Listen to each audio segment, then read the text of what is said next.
We have invited Dr. Eda Tatu, who is a counseling medical doctor and founder of the Wastahili Family Wellness Center in Nairobi, to come and let's talk about our mental health, parenting, addiction recovery, mental health in general. Daktari, good morning. Thank you very much. Karibu sana to Kenya's biggest conversation. Yes. That is the hot seat of the Situation Room. Yes. Does it feel warm? Yeah. The guy who was here before was talking about funding universities, and you know that is also a big issue. Mm-hmm. So it was a bit hot for him. Yes. Yours, because it's about mental health, please calm us down. Do the things that, just... Okay. Breathe in. Yeah. Yeah, breathe in and out. Yeah, just counsel us. Yeah. How does that make you feel? Pissed off. Yes. Siti. Yes. Give Daktari the day's proverb. So you'll hear the proverb. It's from, he goes to one African country every week. Yes. And he brings proverbs from that country. He has decided for the next couple of weeks it's going to be proverbs from landlocked countries in Africa. Name one landlocked country in Africa, Daktari. Uganda. You clearly understand landlocked. Somebody asked us the other day, if there's a lake in that country, is it landlocked? Oh my goodness. Said, yeah, it's landlocked. So where are we this week? We are in the Republic of Burundi. Yes, Burundi actually is not very far from here and not also very far from Uganda. Yes. A bird cannot know where the sorghum is ready unless she flies. A bird cannot know where the sorghum is ready unless she flies. Whether the sorghum is ready or where it's ready. Whether it's ready. Yes. And where. Yes, whether and where. Yeah. Yes. Yeah, you have to look for something. Yeah, I believe that shows that if you want something enough, you have to be able to look for it. Okay. Yeah. If you think it's important enough for you, yes, you must seek it. Yeah. Okay. If you think it's important for you. If you think it's important, even if you don't think it's important. If you need it for survival. Yes. If you don't think it's important, it's a different matter. You can sit and wait. Yes. If you think that you need sorghum to live, Then. and you need the sorghum, then you'll go and look for where the sorghum is ready. You will look for that sorghum. Yeah. Okay. Good example. That's a good one. So, the Wastahili Family Wellness Center. What's that? It's an idea that was born in 2018 when I was thinking about how to improve the mental health of our young people, because I'm very passionate about the youth. And the youth come from a family, don't they? They do. And one thing that kept coming up was that the youth that I was dealing with, long before they even meet somebody, so that they could have the right ideas about marriage, the right ideas about raising children.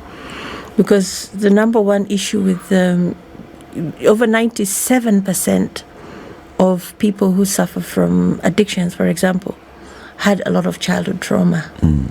So I studied the adverse childhood experiences. And it's costing billions of dollars in other countries. The studies have been there for over 30 years. And most of the adverse childhood experiences and childhood trauma are experienced within the context of a family. So the identity crisis that is there. So I thought self-worth.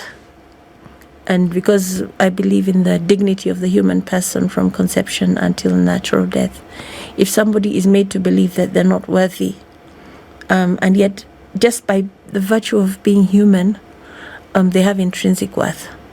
So that's where the name Wastahili came from. I knew a pastor from Western Africa, and he told me, my favorite Kenya song is Unastahili, something like that. Wastahili, wewe bwana. So I really loved the song too, and I said, why don't I call my organization that? So it was just an idea, and then it came to fruition in 2021. Yeah, I was just penning down ideas and seeing how we can improve the situation of the family, which is the basic unit of society. And most of the problems you see in the society are a result of the family. Yeah. What is a dysfunctional family? Maybe we can, like in medicine, they tell us you only have to study the normal for 2 years before you study the normal in third year. So why don't we go to what a functional family is? Because there are no perfect families. A functional family is a family in which the needs of the family members are met. And one of the greatest issues I have with the health professions now is that we don't talk about who the subject is, who is a human person. So the human person is actually made of body, mind, and spirit. So I am a spirit, and I have a soul, which is my mind, my emotions, and my free will. And I happen to live in a body, which is the smallest part of me. So once you understand who the human person is and what makes a human person thrive, for example, we are created, we are fallen, we're redeemed, no matter what religion we come from.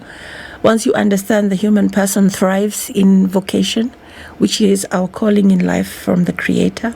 We thrive in practicing virtue, and we thrive in living according to our authentic human nature. Yeah. So all those things are for you. Yes. So what is it that needs to happen in this functional family for your needs to be met? Okay, then I was going to say that we are rationals, which means we reason out things. We're reasonable human beings. We have emotions, and we're emotional, and we're sensory, perceptive, and cognitive, which means we're very much affected by what's happening in the environment. Yeah. So every child deserves to be born at the functional level into a loving home and raised by both parents who are healthy. And that is not happening. So when you go to the definition of health, the definition of health is the complete mental, physical, spiritual, family, and environmental well-being of the person, and not just absence of disease. So when you have somebody when you have somebody getting into family life, either through marriage, which is the most common way, and they're not healthy, and they don't know what their roles are. They don't know what the purpose of marriage is. They don't know what the purpose of raising a child is, and they haven't dealt with their own childhood traumas. Then you just have a disaster waiting to happen because they're not healthy. Yeah, so that is what that's where the vision came from. So you get your emotional, because health has 8 aspects in it. Yeah, you have the physical health represented by the thumb. You have the emotional health. The forefinger represents occupational mental health. The long finger represents socio-emotional health. The ring finger represents spiritual health. Then you have the financial health, and then you have the environmental health. So these are the needs that need to be met within the family context in order for the person to develop well and have access to both parents. Because when you say both parents, must they be both biological parents? I'm talking about the ideal situation, so that, when you know the normal, then you can see what happens when something goes wrong with that. Yeah. So, but when I talk about parenting generally, I don't talk about. I'm not just talking about people who are nurturing their biological children, because parenting can also be step parenting. It can be any child that is within your jurisdiction. But I'm talking about because I'm a Christian, so I talk about from the kingdom mindset, because I wasn't always in the kingdom, and so of the kingdom of God. So I talk about what the Creator originally wanted for the family to be, for it to be functional. Yeah, and we do nurture we nurture children that are not our biological children. But I'm just saying, because even the community steps in if one of the parents dies. So it doesn't have to be your biological parent, but that's the context that I'm talking about. Yeah. 2 questions come to mind. Yeah. At what point does one understand that they're being traumatized? And at what point does a unit begin bearing the label of dysfunctionality? One of the reasons why, one of the visions that I have is to build a trauma-informed society, because it's not something that you know that is happening when it's happening. All you know is that you feel horrible. You're making life choices which are resulting in horrible consequences. You're jumping from relationship to toxic relationship until someone explains to you. For example, when you do the adverse childhood experiences score, and it's like from 0 to 10. And they say that a score of 4 or more is severe childhood trauma. And people get very shocked about that. They say, in fact, I have 10. In fact, I have 11 out of 10, because I can even add another one. And so it's represented by household dysfunction on the one hand, absence of a parent. You could have a mentally ill household member, an addicted household member. You can have an incarcerated, jailed family member, and domestic violence. That's household dysfunction.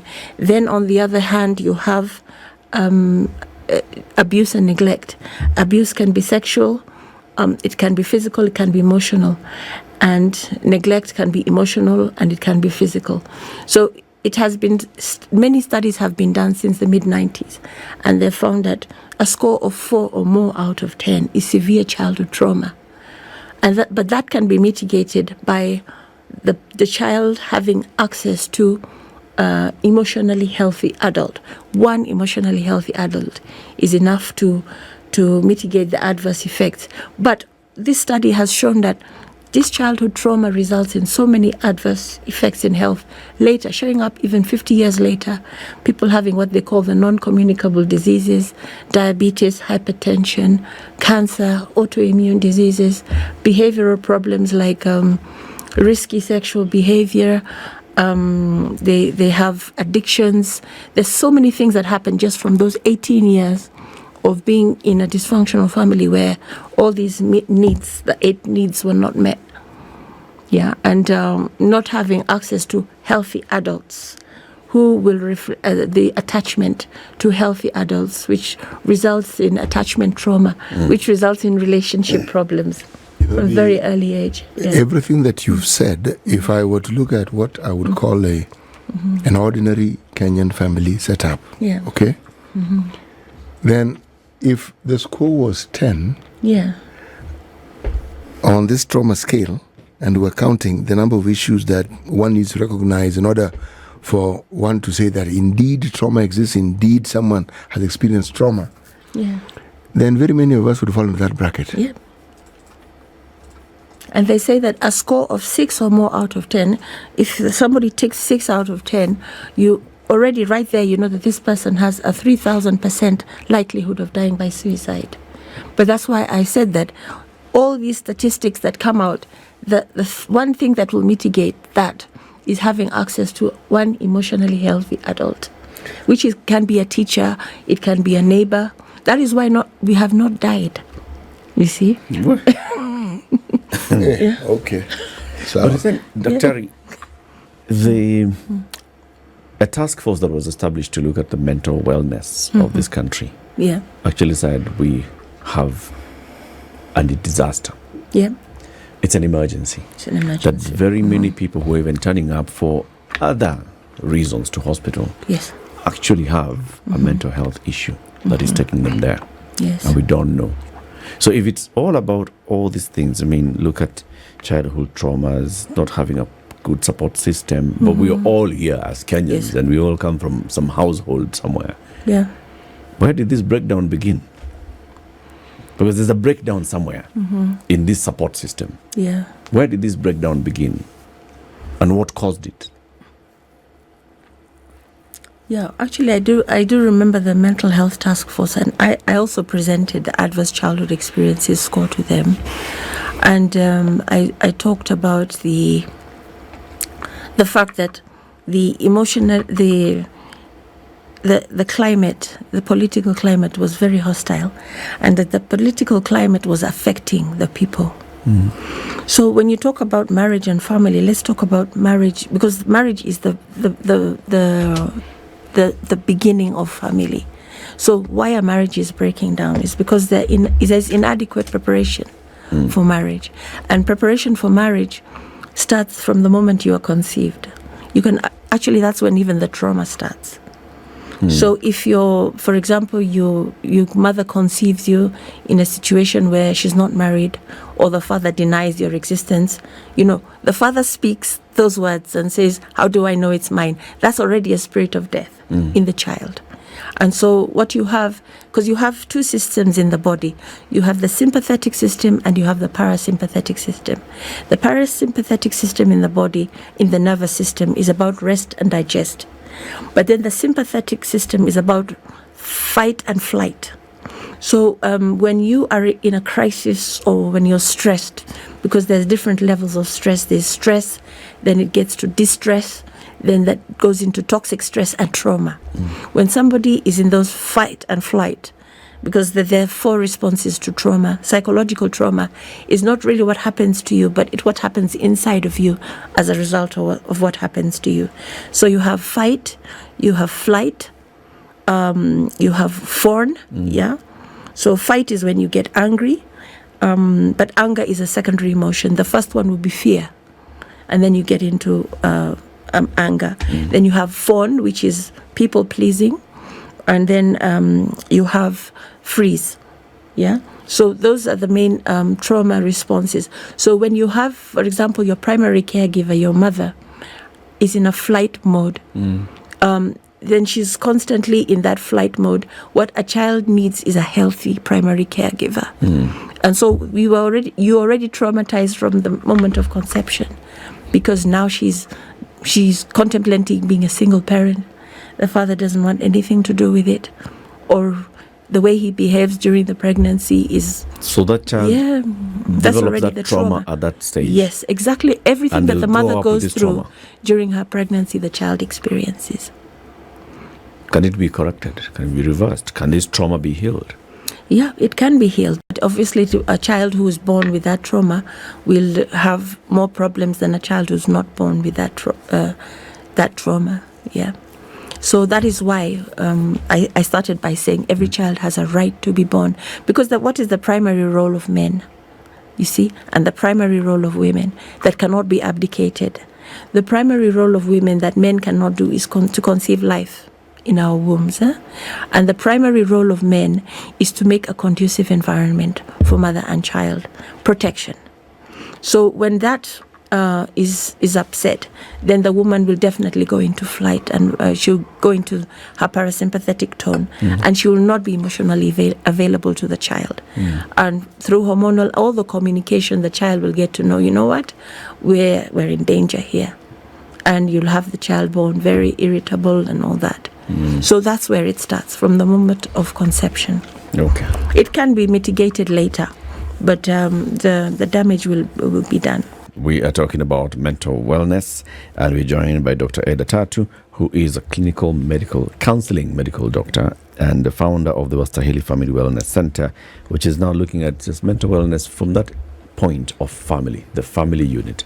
If we have a functional family and everybody's needs are met at the family, then you're more likely to have people who are okay and they're dealing with their mental issues very well. You have that upset in a slight way, and then it affects people. How do you identify this? How do you know, hey, by the way, this person that I'm dealing with, they are not okay? How do you do that? Well, we talk about the definition of mental health, and the K and the triple C. The K stands for the knowledge of their capabilities. And then you have somebody who can cope with stress. And then the other C is the choices that they make in life. And because all choices have consequences. So just looking at the behavior of somebody, and then also for a mentally health person, they relate with others well. Yeah, they have what we call emotional intelligence, which has 6 parts in it, including the self-awareness, your communication skills, your empathy, your leadership style. So definitely communication, it has 3 parts. It has the body language, it has the tone of voice, and then the body language is like, we call it 60-30-10. 60% of body language will already tell you if somebody's healthy or not. Then 30% is the tone of voice, and like 10% is the actual words. So just the way they relate, interpersonal relationships, inability to cope with stress, the choices that they make in life, which result, you can choose your actions, but you can't choose the consequences. So, and then the consequences just keep happening. And how they regulate themselves, for example, if somebody's addicted, has addiction of any kind, whether it's a behavioral addiction like gambling, or substance abuse disorder, then you're able to tell that this person is not well, because why do they need to regulate their emotions using a substance or a behavioral routine? Yeah, so you can see just is it by possible, Doc, because we see you hear stories of somebody who's come from a family background that has very many challenges. Yes. But then they thrive. And they have, they are able to thrive, they're able to cope, they communicate well, they are fighters. Yes. And then they have another person who's a member of the same family, who is the exact opposite, who then seems to actually be completely affected by that situation. Yeah. What causes that? You see, every person is uniquely created by God, completely different. In fact, we talk about the 4 main types of children, You have the ball, So the ball, when you throw a ball down, what does it do? Bounces back. Then you have the tomato.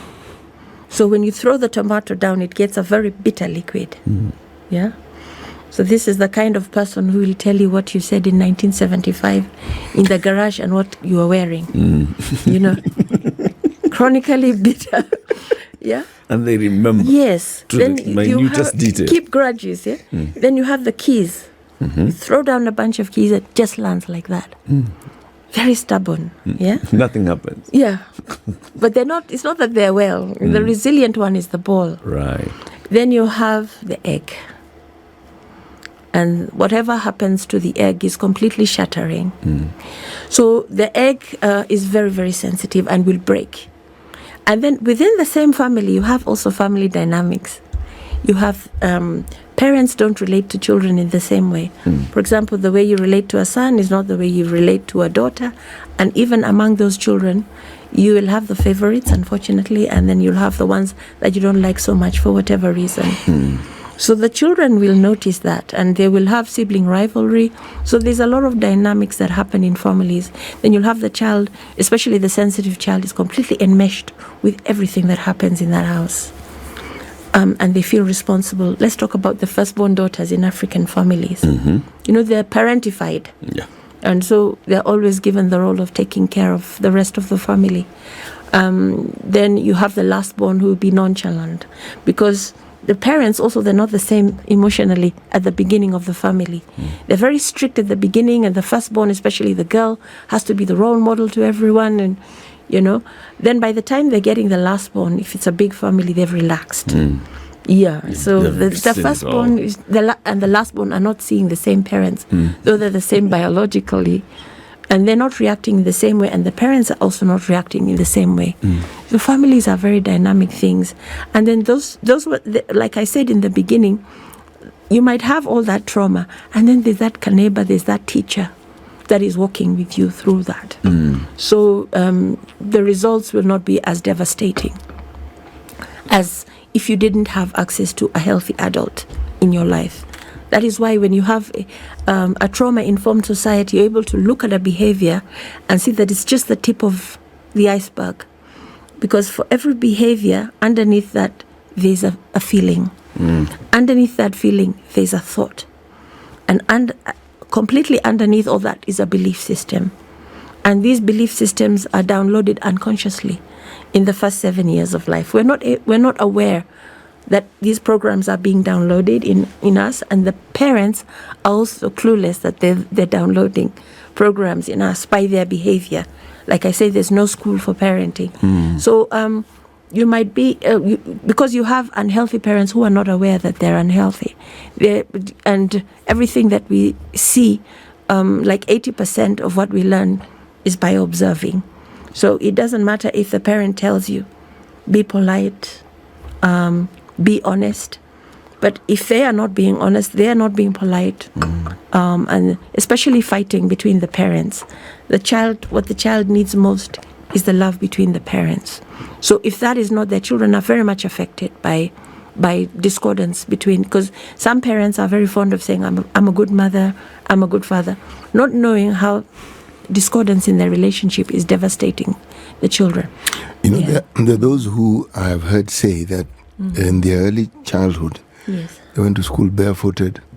yes, They had to wake up early to milk cows. yes, And this caused trauma.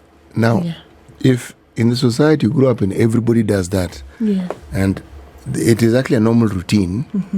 You grow up seeing it, you do it. yes, And later on in years, when you are not able to afford shoes and you can drive a car and you look back, and the narrative you then have is that you are traumatized. How true is this really? That's very interesting, because we have a lot of, in my generation, Generation X, who grew up in very humble backgrounds. And now, that humble background is what made them who they are. Yes. They became resilient because of the adversity quotient. Adversity quotient is something that people who grew up in adversity cannot have above people who never grew up in adversity. So instead of being grateful for that, they want to now go to the opposite extreme and now raise children who have absolutely no adversity. So, and that was not trauma. That was just the way things were. Okay, poverty brings trauma for sure, because you have Maslow's hierarchy of needs, and at the very bottom is food, clothing, shelter, healthcare, education. And so if those things are not there, that's definitely going to bring a crisis in the child. But if the basic needs were there, then you find that these people, you can also be very grateful for that background, and then not try to raise your children with kids' gloves, but also let them know where you came from, and then don't just give them handouts, because we have different parenting styles and different outcomes according to parenting styles. So if, for example, in our society you have parents who were raised with what we call authoritarian military parenting. Yes, so the responsiveness to the child is very low, and the expectation to the boundaries are very high.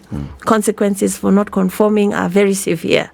It's a majority of us Gen Xers. Then when they come to when they get their own families, they go to the other extreme, which is called permissive parenting. So now very high responsiveness to the child, but very low expectations or zero expectations. The child they try to be more like a friend than a parent. So both parenting styles are very toxic, because the permissively brought up child has a sense of entitlement, no self-control. Yeah, the person who goes to work on a Monday doesn't like the place and doesn't appear on a Tuesday, because at home they have, the comfort zone and all that. But then the children who are brought up with authoritarian parenting style, they also have problems. Very low self-esteem, low social ability, probably low academic achievements.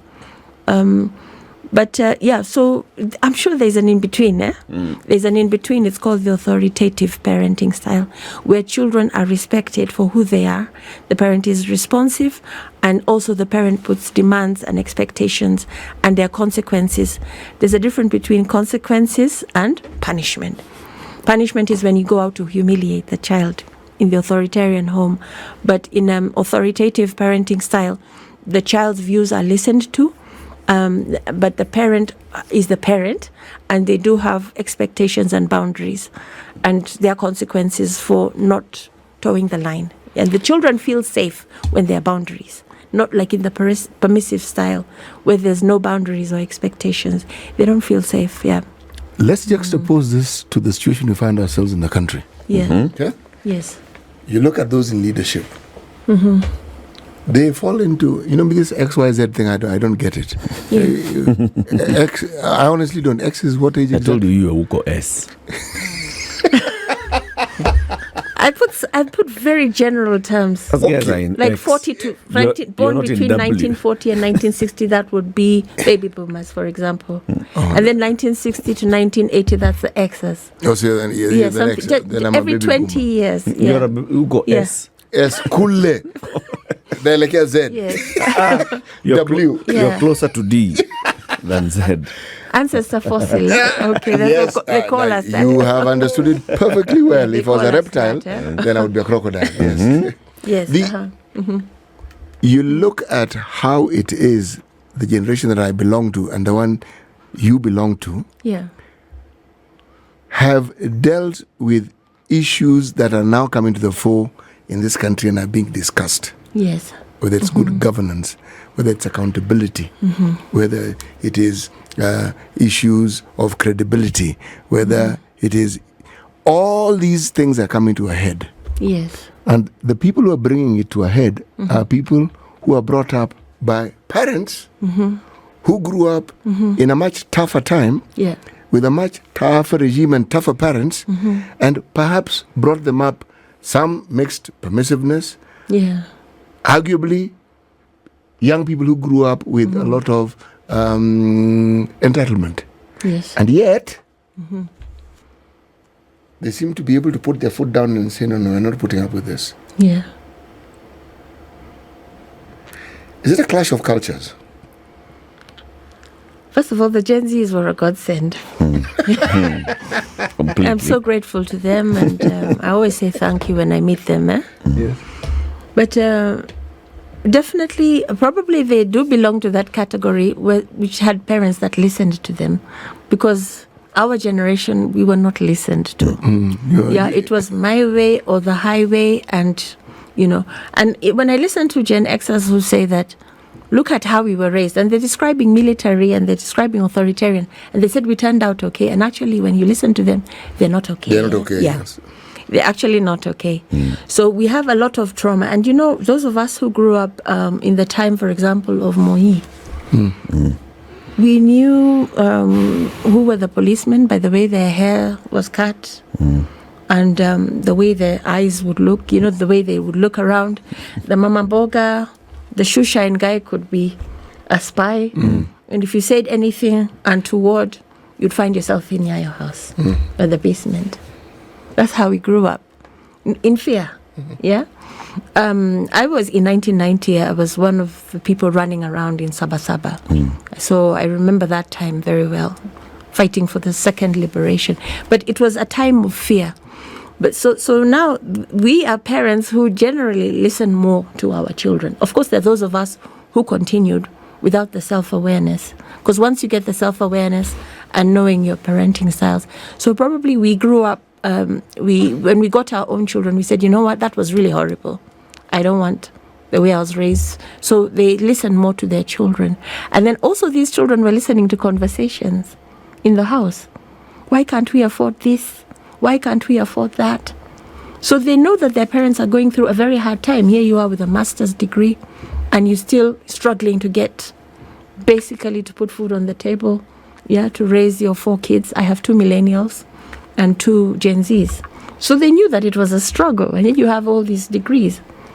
And so they ask questions. They ask, why are these people just, the politicians just wake up, and one day he's living in Syokimau, and the next day he's buying property in Karen, and you can't explain that with his payslip. Yeah? And yet, here my parents with all their degrees trying to make an honest living. And it's not that you're implanting stuff into their head. They can see what's going on.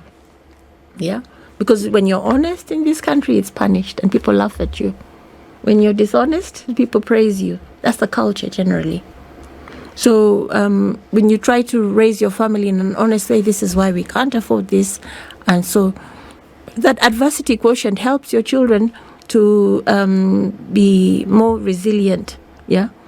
For example, my son was able to buy a computer before going to university because of the adversity he grew up with.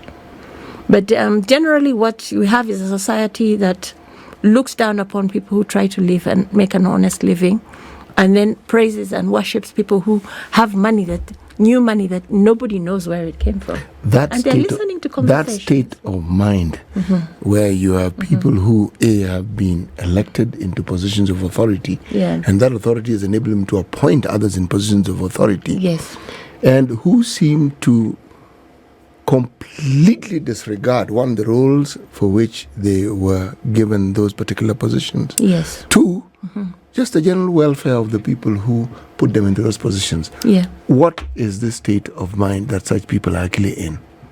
Lack of integrity. That is lack of leadership and lack of integrity. Because you see, the most important character strength, I'm a character coach, is personal integrity. And so when you have a person who just decides that I'm going to be selfish and I'm going to grab, and not take care of the people under who have employed me according to my job description as a civil servant, then you have problems with that. You see, like, for example, I'm sure they've talked about Singapore so many times, right? Well, meritocracy. They're not going to stop talking about Singapore. Yes. Meritocracy, pragmatism, and honesty. So at the very beginning, you see, there's something called a culture, yeah? Yeah. I remember in the 1970s, we heard about the word bribe in school. It was not a thing. We're being told about a strange country called Nigeria where somebody asks for more money than his salary so that he can do his job. So what's that BRIBE? You see, it was not a thing. But now the culture is, when people keep doing this thing, it becomes contagious, and then people start seeing it normal. We never had theft of exams, for example. It was unheard of for somebody to cheat in an exam. The teacher would tell you, you know what, if you copy, that's not your mark. You'd rather get 40%, and that's your mark. So it was so much ingrained in us that stealing was not a thing to be done. So what happens is you get into a place where now people are stealing, and then whoever wants to get that job is not to serve, but to actually steal from people. And anyway, malipo ni hapa hapa. That's what I say. You know, there's when people consider themselves to, or believe that they're able to do that which they actually cannot, and they believe of themselves to be capable of things they actually are not, it's a mental state. Yes. When people believe that doing wrong is something you can get away with, yes, we have a word, it's called impunity. Okay? Yeah. The reason I'm asking this question is, when something becomes so widespread, so that we can even recognize it as a culture within a country, what does that tell you about the mental state of the people in that country? You know, like I said, I always talk from the kingdom mindset. There's only two kingdoms, the kingdom of Satan and the kingdom of God. Depending on which kingdom you have decided to listen to, that is what will happen. And that's spiritual illness. That's a spiritual view. I want you to take a professional view. Yes. You're a medical doctor, you're a counselor. Yes. That perspective, I want to hear it. The medical, the scientific, because actually there's no difference between, we are a whole being, yeah? Yes, we are. So science has actually shown that people who practice virtue, they are more well than people who practice vice. So if you keep on doing something, for example, if you're addicted to lying, then that will be your addiction. And there'll come a point where even you do not know what you is can the be truth. addicted to lying. Yes. Because every action, you see, there's only vices and virtues. Yeah? So when you keep practicing, they say that every time you do an action, it becomes a habit. Right. And then every habit becomes a virtue or a vice. So if you deliberately choose to do the right thing, that's why we teach character coaching, then one day it will just become so natural. In fact, we've moved away from life skills, because you can be an excellent communicator and a con woman. So now we don't talk about life skills anymore. Well. Yeah. Excellent in communication, so therefore you but thrive you as actually a con woman. So if you keep on doing something that is a vice, it will become so much part of you that even you, for example, lying, you yourself do not know whether what you're saying is true or not. So it's possible You've that lied to yourself. a habitual liar doesn't even now recognize anymore what the truth of the lie is. They've lost the line. Yeah. It's just part of them. That is why, because the character is something that just comes from you. In fact, character is defined as the way you behave when you're alone and the way you behave when you wouldn't be found out. Those are the two defining factors. So if you are not a person of integrity, a person who is the same person when you're alone, the same person when you're in church, the same person in the office and with your buddies, then something is very wrong. That's why we call personal integrity. You're an integral whole. So if you're a different person in church, a different person when you're alone with a computer at 3 o'clock in the morning, then there's a problem there. There's a disconnect. And we were created to be whole beings. Yeah.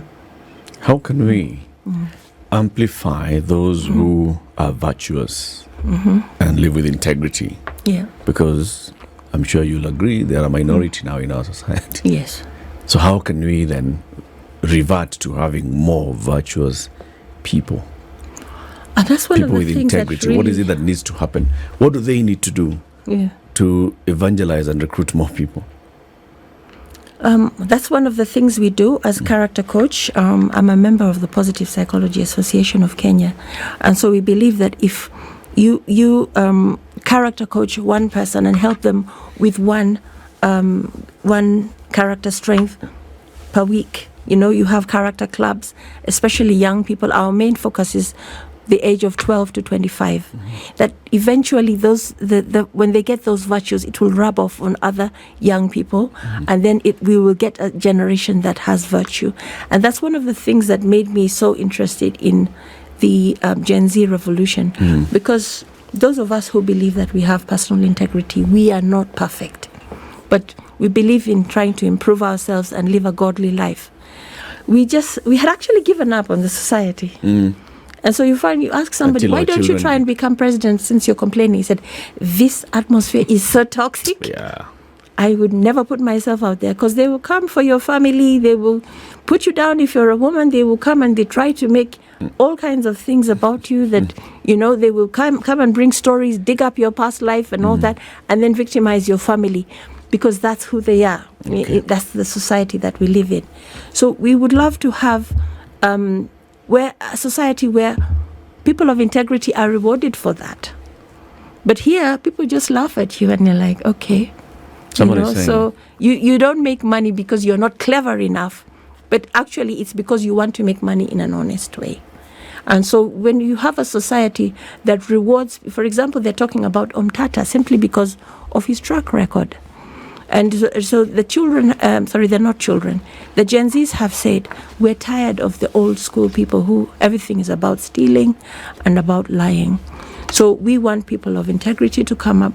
So if the people of integrity realize that they're not going to be victimized and their families are not going to be dragged through the mud, they will actually come up. I know so many of them. They're my friends. Daktari, thank you very much for joining us today. Someone is saying, thank you for this free therapy session. Yes.